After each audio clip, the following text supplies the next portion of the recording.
मैंने जब लिखा था तो बहुत पर्सनल एक्सपीरियंस की तरह से लिखा था, that probably my mother wasn't there and I suddenly realized what I'm scared of and I started thinking and I wrote, मैं कभी बतलाता नहीं पर अंधेरे से डरता हूँ मैं माँ, यूँ तो मैं दिखलाता नहीं तेरी परवाह करता हूँ मैं माँ, तुझे सब है पता है ना माँ। इसमें एक अंतरा है, जब भी कभी पापा मुझे जो जोर से झूला झूलाते हैं माँ,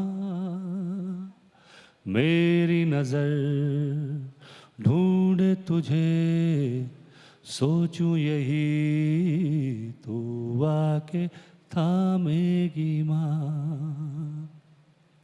अब ये जो मैंने लिखा तो कुछ फादर्स के लेटर्स मुझे आना शुरू हुए कि हम इतने बुरे लोग नहीं होते and you've been unkind to fathers. So I tried to explore this, and this is the poem probably which I wrote. Some people would have heard it and some you would not have, would probably understand कि माँ की तारीफ करते करते पता नहीं कब मैं पिता के विरुद्ध हो गया। आपने सुना है पहले, माँ की तारीफ करते करते पता नहीं कब मैं पिता के विरुद्ध हो गया। पिता के विरुद्ध मैंने कभी कुछ नहीं कहा, पर माँ की तारीफ में पिता के प्रति नाराजगी खुद ब खुद आ जाती है। क्या पिता का दोष पिता होना है, या पुरुष होना, या समर्थ होना? मैं पिता के सामने ढीठ हूं, मां के सामने शैतान। मैं पिता के सामने चट्टान हूं और मां के सामने नदी। मैं मां के लिए छुप जाता हूं और पिता से छुपता हूं।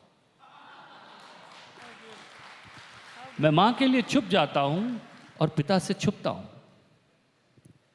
मैं मां के सामने प्रश्न की गोलाई हूं। मैं मां के सामने प्रश्न की गोलाई हूं और पिता के सामने उत्तर की नोक। मैं मां की गोदी में समा जाता हूं और पिता की गोद में तन कर बैठता हूं। मां के अचार के बोयाम अगर धूप से जुदा होते हैं तो मैं उन्हें धूप में सरका देता हूं, पर पिता की फाइलों से गिरते कागजों पर मुझे कभी कोई तरस नहीं आया। मैंने कई बार सोचा है पिता से लंबा होने के बारे में, पर मां से अपनी लंबाई कभी नहीं नापी। मैंने मां के बाल भी खींचे हैं, कई बार झुंझलाकर चीखा हूं मां पर पटके हैं पैर, पर पिता के सामने खुद को नाप तोल कर पेश किया। क्या मैं विद्रोह करता रहा हूं पिता की सत्ता के खिलाफ? क्या मां का प्रजा होना उसे मेरे करीब लाता है?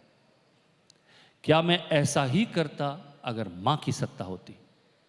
क्या तब भी मैं उसे इसी तरह प्रेम करता, या उसकी शक्ति सामने खड़ी होती और मैं फाइलों से कागज समेट रहा होता?